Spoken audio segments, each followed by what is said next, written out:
Hey guys, Evan Arc here, back in another video. Today we're going to be doing a review on the Mezco Rodan figure.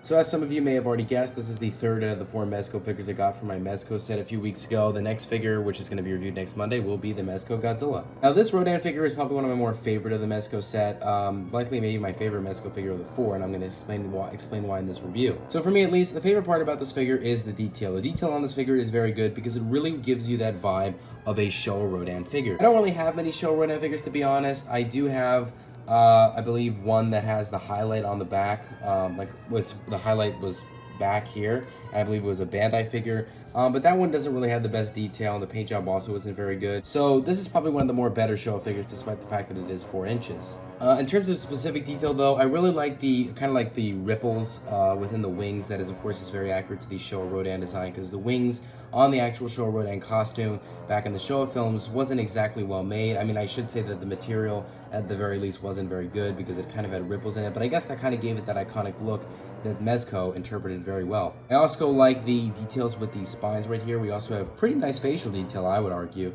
That also is very, very accurate. We have accurate on the feet here and on the claws. I like how it really follows that real hump of where the hands are, which again, very accurate to the original design. And yeah, that's why I think detail is the best part about this figure. So let's get into the next thing I like about this figure.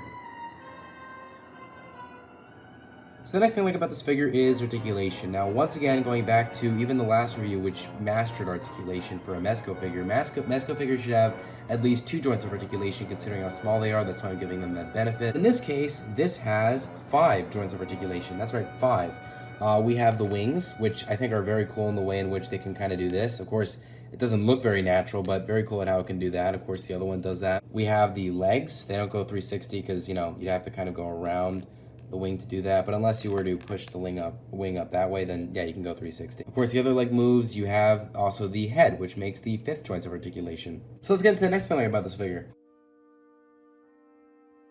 So the next thing I like about this figure is the paint job. I really do believe the articulation and the detail really outweigh the paint job, because the paint job on this figure, while it's nice, it doesn't really have any real contrast. There isn't really any booming colors. The closest thing to a booming color is the red tongue, which is not a booming color, but I guess that's the closest you have. You do have, I guess, a slightly booming color for the orange of the wings, which I do think has nice shading, but I think it could have been shaded a little bit better. And yeah, other than that, the figure just has a really brownish, swampish color, similar to the Anguirus design. So I have to really say the paint job isn't too great, but it's pretty good for what it is. So let's get into the cons of this figure.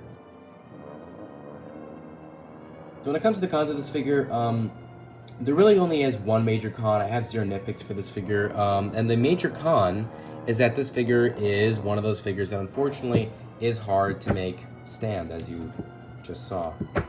I did set up this review making it stand, but that took a lot of time. I mean, it's not like one of those figures that just can stand. It's just one of those figures that takes lots of time, which really shouldn't be, considering the fact that you know, I don't know why. I mean, it's a Mezco figure. It has a nice stand. Again, maybe some cases, like right now, it's standing, but it's really because the fetal position takes a lot of moving around to get right. But like if you were to move this one slightly, you know, kind of like back while having this one forward, it, you know, doesn't really work out very well. So yeah, fetal position and the way it stands needs a little bit of work. But that is kind of a major con. I can't really say it's a nitpick. That being said, I would rate this figure a 9 out of 10. Now, even though I said this is probably one of my more favorite Mezco figures, I know the Anguirus was a 9.4 out of 10 from last week's review, and I guess on a technical level, it is a better figure than this, but this one's my favorite more so because it's just the way it looks. I'm also kind of more of a Rodan fan than I am an Anguirus fan, so, you know, Rodan is, I really think, I don't know, just the appeal it has to it. It looks more cool, I guess. Anyways, guys, I hope you enjoyed this review. Remember to get the Mezco box set, because that's the only way you can get this. If you want it sold separately, I guess maybe getting it used on eBay is your best bet, but really just get the whole set. In my opinion, it's worth it. Anyways, guys, I hope you enjoyed this video. Like, comment, subscribe. See you guys later, and bye-bye.